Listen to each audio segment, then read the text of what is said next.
Good afternoon. It's Graham Coath with another MyMusic. In a minute, I'm going to be speaking to Stephen about why he's got drums, guitars, and everything else in his basement.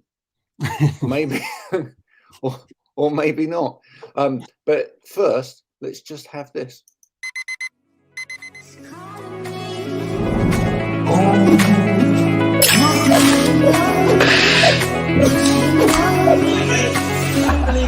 I need to get going, Mel. See you later.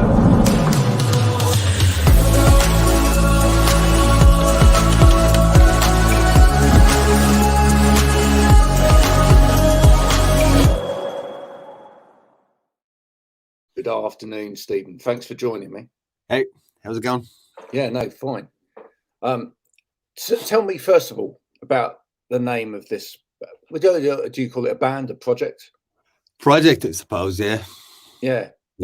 Where did you get this name from? It's the first 3 words of the first single.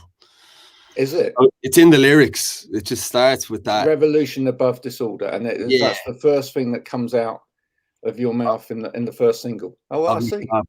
Yeah, so it was like, it just seemed like I was chewing on a few different names.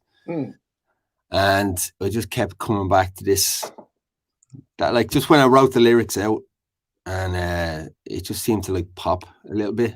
Yeah. It was actually going to be the name of the song. So then I stole it for being the name of the project, and then I had another headache as to what to call the track. But well, it's cool though, isn't it? And I mean, if you abbreviate it, it's rad. Yeah, I guess so. Yeah, I mean that was the thing that kind of I wasn't really stoked on, but I kind of like, yeah, I like it. Just I can just see. I don't know, when I think of Revolution Above Disorder, it conjures up a certain kind of sound to me, and I mean it makes me want to create music in that kind of under that banner. So it just kind of makes sense in my brain. Maybe, yeah, it's just my brain has to operate in that kind of way where there needs to be like a focus to drive towards, and for some reason, that name Revolution Above Disorder kind of summed it all up for me. And I liked how it has different kind of interpretations that people can grab from it, whether it's like personal or like, whatever, bigger picture kind of stuff, Are you quite a word person? Yeah, I'm a little bit. I can get a little bit, verbose, overly verbose at times. Because when I was really young, in the first band that we were in, there were just certain words that I really liked. Yeah, I like visceral. VISCERAL. I don't know why that word just always seemed to like cerebral and visceral, and I don't know. It's weird when it comes to band names these days. Like everything's kind of like short. Well, like they're taken, or like it's already there, isn't it? Yeah. There's so much music out there right now that you kind of like.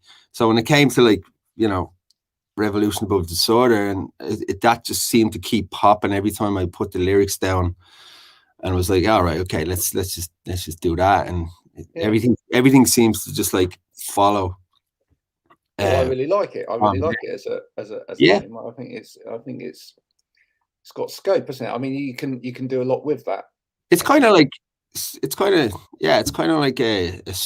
a bold kind of name, but the intention isn't to like make a bold statement as such, but it just to like it can be interpreted however it will be to the individual. But to me, it means something sonically. It means it has connotations that I will make the music driving towards that kind of sound. Yeah, that's interesting. Yeah, you feel that there's a sort of sonic passage to it as well. Yeah, I see it like it's very vivid to me. It kind of it's got like a whole color palette when I think of it, right? Yeah, that's fine. Yeah, I don't know. It's just my whatever way. Well, the chat we had last night, that descended into hearing music as color. So, you know. Well, there you go. It's like onomatopoeia or whatever you call that thing. Is that what it is? No. Synesthesia, where you Synesthesia, yeah, synesthesia. Yeah. So that's a cool word right there. It is. But that's that festival that's happening in Berlin. They have that name. What's on? Oh yeah, that's a different thing. But I can see guitar chords as colors. Like I just have this whole thing of like, yeah, definitely it's synesthetic kind of thing. And with Revolution Above Disorder, it conjures up a whole set of colors and sound. Good colors. Yeah, just through those words. I don't know. It's just like it's definitely like a personal, subjective kind of thing. But I couldn't really, you know, once that kind of process began, I had to like, you know, just let it guide the whole thing. Yeah. Well, look, we're going to come back to where your music is now in a minute. But where did it start for you?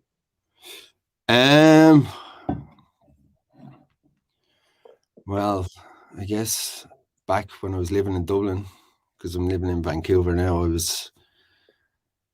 started with like, you know, Ocean Colour Scene. Really? Yeah. Yeah. I guess it started with Ocean Colour Scene. The day you caught the train. Yeah. And I started trying to like, you know, trying to do this like mod revival kind of music.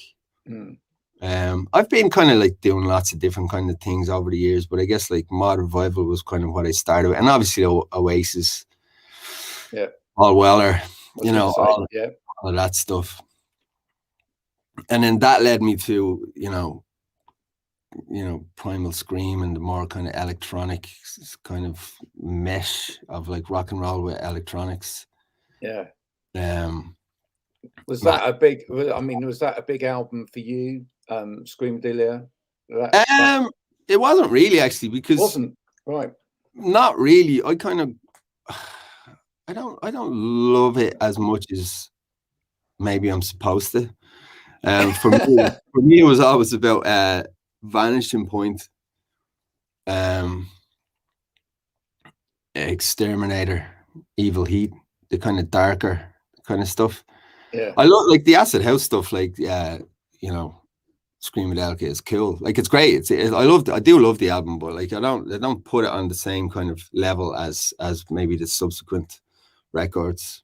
Yeah. Did you get into things like 9 Inch Nails and stuff like that as well? Not really. Actually, maybe a little bit now, right. But not back then. I didn't know. And I was like kicking around in bands in Dublin, kind of doing this, like trying to like, you know, I had like an electronic punk band, I guess is what we called ourselves. We were, and we did like, you know, we had live drums, but we also had like, you know, like lots of synths. It was really synth heavy, and we had lots of like drum machines and trying to do that whole kind of rock and roll music that you can dance to kind of thing. And I was on that kind of trip for a few years, and then that kind of turned into like a Black Rebel Motorcycle Club kind of band that I did for a while. Like that was. Well, here's an interesting question for you, because we've had some slightly older people from Ireland on the show before now. Yeah. And you know, there was talk of people like U2 back in the day when they first started, and then sort of like, you know, them starting that vibe, and then people trying to get in that vibe. With your generation, I'm guessing your age, but I'm guessing you're younger than me.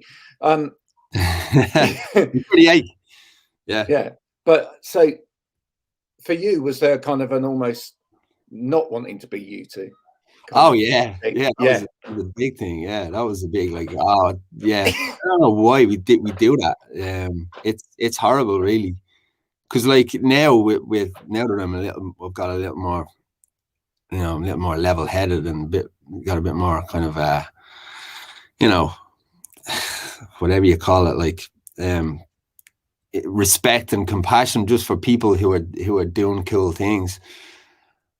You know, obviously you two are not terrible, and they're not like it just becomes this thing where like culturally, like I think certain there's a we love the underdog, and then we love to topple the kind of big dogs, right? And it's just when I was getting into it, I was like just so anti, like basically, yeah. I had no time for YouTube whatsoever. Now I do. Yeah. Now that I've copped onto myself a little bit, but you know. But I can see that. I can understand that because Well, in fact, I was kind of like that with yeah. It's kind of. I kind of just thought I wanted to be, you know, I don't know. I think I just wanted to be something other than, like, I kind of the whole Britpop thing was kicking off. I wanted to be in that, you know. Yeah, right. Yeah, and the Irish music scene at the time didn't really interest me. No. But looking back now, I see that there was so much great stuff going on that I was just too kind of like, you know, I had the blinkers on. I didn't really like the Britpop thing was so big and like bright and shiny that it was hard not to kind of like just like fall into that kind of hole. That's interesting actually as well, because obviously Britpop, I mean, it was very, very British in a way. Well, yeah, inherently British. That was inherently British. So I mean, kind of in more recent years, I'm not saying that this has gone into your music, but have you started to sort of delve back into sort of more, not more traditional Irish music, but more of the tradition of Irish music, if you know what I mean? Yeah, 100%. I mean, and I mean, it takes a movement sometimes. Like seeing what's going on in Dublin right now, it's like, oh, like now Dublin is like, you know, the place to be to a degree. I don't know. Well, that's what it seems like, you know, with all these, with everything that's kicking off there right now, and there's a whole ownership of the history of Irish music and all the great stuff that's come before, and I think that's great. And I kind of regret that I wasn't a little more kind of plugged into it back when I was kicking around like in my 20s and stuff, you know. But you know, it's just like it meant that like only in the last few years I got to like discover all this stuff for the first time. Yeah. Whipping Boy and all that kind of stuff, Revelino and Shaq, and I'm like, oh, this stuff just being under my nose. That's great though, isn't it? When suddenly it's like, oh, well, it's cool. It's like when somebody hasn't seen, you meet somebody and they've never watched an episode of Seinfeld, and you're like, all right, you have a week off work and just watch that, you know. And it's like, yeah, when you just discover a whole thing just sitting there and you can. Well, actually, sometimes I think it's even cooler when you don't do it at the time that everybody else is doing it. Yeah, I mean, if that makes sense. I mean, it's a bit like My Lads recently, and that they finished it now. But you know, after it had all finished, you know, they suddenly discovered Game of Thrones after all of the you know, the fuss. And then they sat and watched all of Game of Thrones. But in a way, I guess it was kind of cooler as well, because they weren't just doing it because everybody else was doing it. They just latched onto it afterwards. Yeah. No, it's where we have this kind of situation, like where they don't necessarily have to have the shared experience, because like obviously we used to watch a show and it'd be on once a week and everyone's talking about it around the water cooler or whatever like the next day. And you had to watch it then. Now everyone's plugged into their own realities. It's like, oh, I watched this show. There's so much stuff happening that, like, if you don't know about it, then it just doesn't exist, right? But then it's somebody else's whole universe. Yeah, music and like just you know, entertainment, like media input, right? Yeah. Whereas back, like when I was living in Dublin, it was like we had RTE and 2FM, and we listened to or watched whatever they told us to watch, you know. But you don't have to live like that anymore. Now, look, I mean, that's something that we talk about a fair bit on this show, which is, you know, the way that entertainment and especially music has moved on in terms of the way that it's absorbed. For you as an artist, is that a blessing and a curse? The way that we people listen to music these days? I mean, yeah, it's definitely a blessing and a curse, but like you have to roll with the way, it's you don't want to become that person who's like, back in my day, it was the way it was supposed to be, and everything after that is wrong, and yeah, that's just not the way it is. I mean, human beings have been around for so like we're trying to hold this like tiny like fraction of time as the sacred time where everything was right and correct, where in reality things will just always move and change and morph. And well, the thing is, actually, when you think about it, it's not music that's changed, it's the business that's changed. Yeah, and it's people. Yeah. It's people who just change as well, because like subsequently the knock-on effect is like brains, like humans will always be humans, but like the way we consume things will change. Like attention spans will change. Like there's a whole kind of thing like of seeing like people talk about like crazy like stuff that kind of like turns my stomach, but like formulas for music. It's like, oh, people's attention spans are this way, so you have to make and everything just becomes this like just overstimulating to me, maybe. But like maybe like Gen Y, their brains are set up in a way where that's just the way it's supposed to be. There's supposed to be a new component introduced every 4 bars, and well, I think there's a couple of things there. I think one is that I think the sort of soundbite era, or the sound song era, that says, well, we just dip into this and we just take a little bit out of it and then we move on to the next thing, that short attention span thing. Yeah, I think I think that has a lot to do with the way that we initially absorb information, if you like. Yeah. But I don't know that it necessarily means it's the way that we always absorb the music, because ultimately, I think at the end of the day, I still see it, because I still see it in sort of some of the little performances that are on YouTube and stuff like this. There's still a tendency for people to go back to the person with their guitar just singing the song raw. Well, I mean, like that's something I wonder about, because that's what I want to be fundamentally, is just like I like to just like, I'm constantly just strumming an acoustic guitar and like writing songs in that way, and I'm like, is this gonna someday be like just like a relic of like remember back in the day they used to just like make songs this way, and music just becomes this whole other thing. But like, I mean, that's just the way I enjoy doing it, so I'm always going to do it. But I don't think it will be. I don't think it will become a relic, because look at one of the biggest artists in the world at the moment, Ed Sheeran. Right? Oh yeah, and he's doing it as like super minimal. So that's case in point right there. Yeah.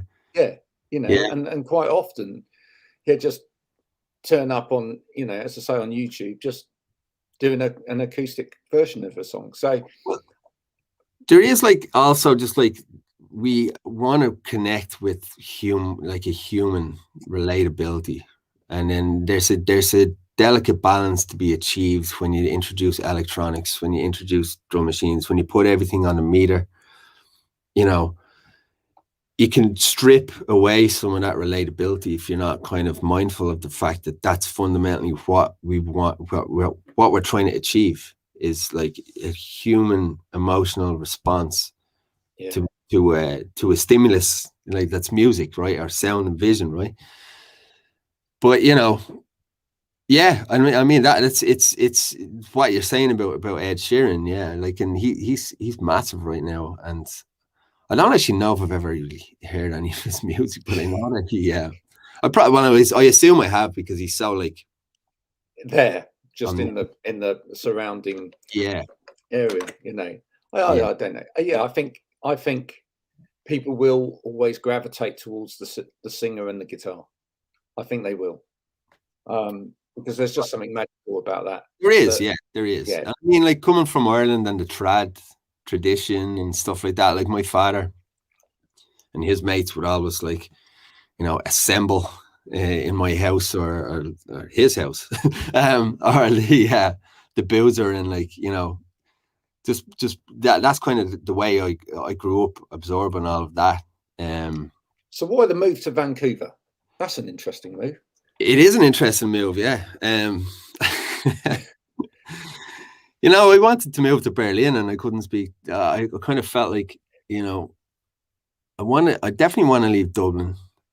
We're in the midst of some serious recession. I was kicking around doing these like terrible short-term contract jobs. Yeah. My band was kind of like, at the time, it was a band called House of Dolls. We had kind of hit a kind of, you know, fork in the road. And yeah, I just upped sticks and left, I guess, because Vancouver's close enough to the States. It's English speaking, so I could get, like, you know, I don't know. It just seemed like a practical kind of. I thought I was going to be here for a year, but I've been here 9. Yeah.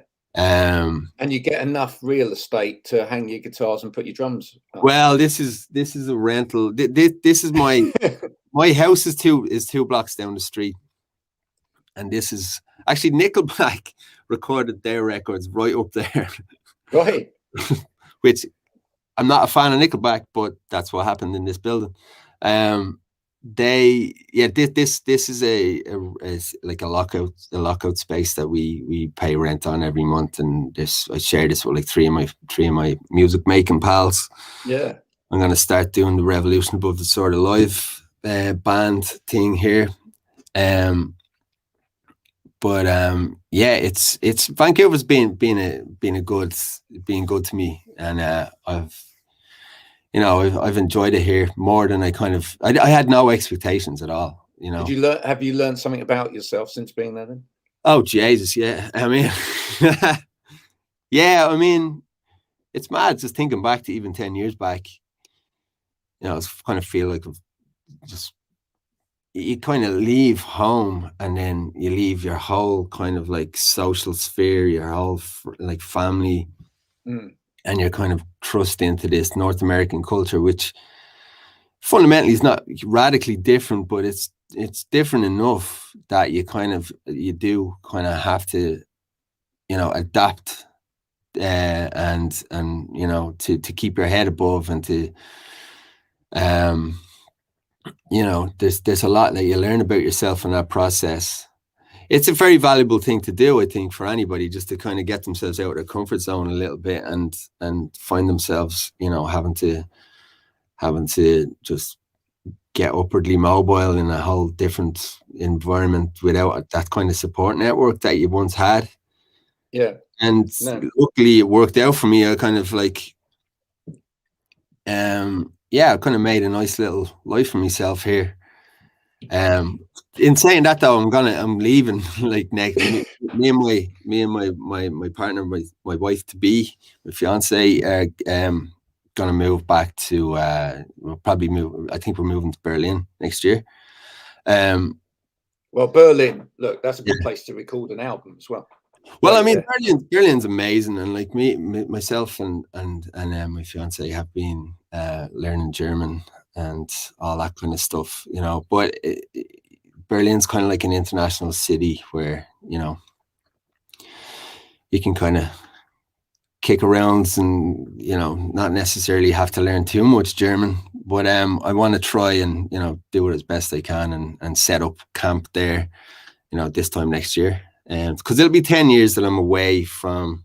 It'll be 10 years in Vancouver, and it'd be nice to be a little bit closer to home. So yeah, absolutely, yeah, it is. Well, it's a fair old trip out to Vancouver, as I can consider.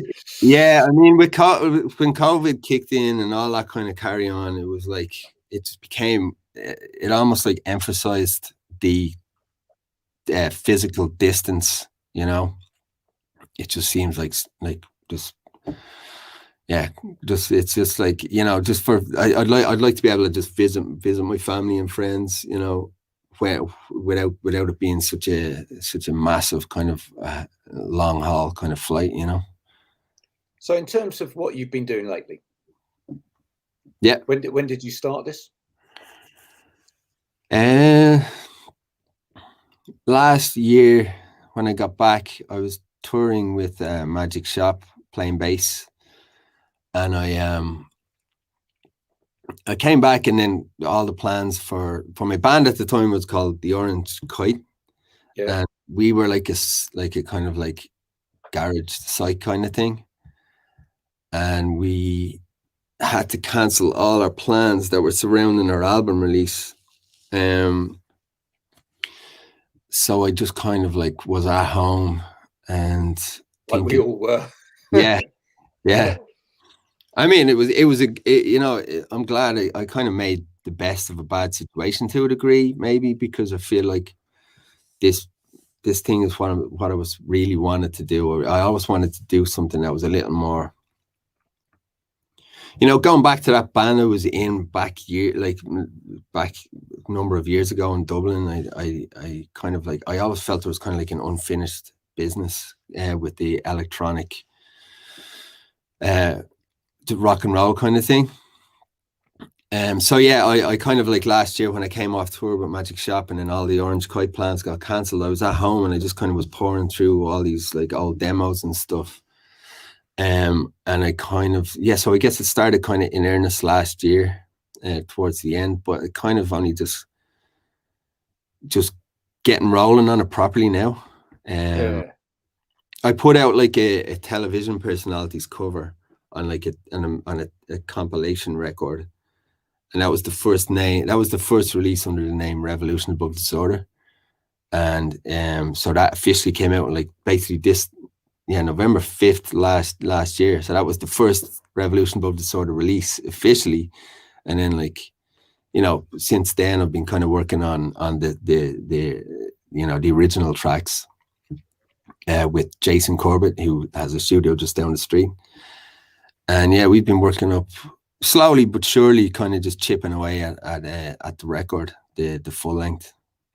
I have an awful habit of rushing things, and then regretting it. So the whole release. So for this, it's not going to be. It's going to, you take your time. Yeah. Rush, release, regret cycle had to end. And then if there's anything COVID has taught us all, is that we just need to slow down and just kind of like, chill. So it was so we have a single now, and what's the plans then? You release an album for this when? I would say maybe this time next year or so, or else the summer next year. The next single's going to come out in January, and it'll be the lead single backed with 2 remixes, as opposed to a remix and an acoustic version, which I did with the first single. And that's coming out in January. I'm currently making the video for that. That's cool. That's another thing. I'm kind of like hyper like focused on video and making it as cool as I can possibly make it. I don't want to, I've kind of like come from that, back when the Chemical Brothers in the 90s, when like the Uncle, all those kind of like those videos, like even like they were kind of like brilliant. There's a lot. They obviously the culture of music videos and their relevance has kind of changed a little bit insofar as like we don't rely on MTV to the same, like obviously MTV is not really the kind of format or platform that we care about much these days, but like I still want to treat it like like in that kind of fashion. It's just going back to that kind of just that approach of kind of storytelling. And like, well, I was going to say it's about narrative, isn't it? Narrative, exactly. Like I want them to have narrative. I just want there to be like thoughtful and consideration towards telling a story relevant to the lyrics of the track, and make it this whole complete kind of congruent thing, as opposed to, here's a song and then here's like a visual that doesn't really, like, it's cool, but it's its own beast, which I like, that's also cool, like, too. But I want them all to feel, at least to me, they all need to kind of like the cover art, the I guess I'm getting kind of like OCD about the whole thing, but I just like want it all to fit into kind of this like congruent piece. So yeah, I'm working on the video for the next single right now, and that's going pretty good. I think part of this might be the fact that, you know, this is now, are you saying this is your thing? Yeah, it's because you're completely entrenched in this, as opposed to this isn't a band thing, this is a you thing. Well, I've always kind of struggled in bands, right? Like, I mean, just like, yeah, I kind of always have. I love collaborating with people and generally, but like when you get like into a band kind of, but you'd like them to know that you're in charge. Well, yeah, I think it's just like there's always so many differing opinions, and sometimes that really works well where it's just like, you know, a band has so many different characters, and obviously that's like super engaging when, like, you know, the big personalities and stuff. But when it comes to creating things together, it's kind of, it can be a little bit, you know, it just can be, it has its moment. It can think that you have to kind of, when you have to factor in so many kind of differing opinions, like it just becomes this whole kind of this whole process that can be fun, can be super fun, but it can just like, it can compromise the actual you know, the end product, I guess, sometimes.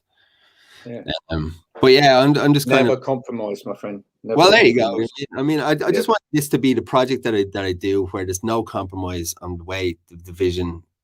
I'm gonna still kick around in bands and do all that kind of stuff too, and this thing is gonna be a no compromise kind of situation. I'm gonna set it out and just drive towards the way I think it, you know, the way I see it, and the whole visual kind of world that I want to create. I want to just create it and do it, and for it to be just that. Well, we look forward to that vision. Nice one. Gradually unfurling, and thank you so much for coming, talking about your life and music today. No, thanks for having me, man. So if people want to hear your music, Bandcamp, I presume. Bandcamp, just all of the usual suspects: Bandcamp, Spotify, Amazon, iTunes. Yeah, Revolution Above Disorder. So, you know, it's pretty Googleable, which is great. Which is good. Yeah, it's got good SEO, as they say. Yeah, exactly. Yeah. So yeah, there you go. Search for that, Revolution Above Disorder. Listen to the music, and as it becomes available to actually buy it, because that's the important thing. Yeah, absolutely. You know, put some money in Stephen's pocket. Yeah. Because although he's got 3 guitars on the wall, he needs another one. Absolutely, yeah. I could do with a few more. Yeah. Another set, yeah. There is actually loads of them up there too. But anyway, yeah, I could always do with some more. So. Everyone always could. Stephen, it's been an absolute pleasure. Thanks for joining me today. Oh yeah, and we'll keep in touch. Yeah, absolutely. Thanks a million, Greg. All the best. For that. Bye.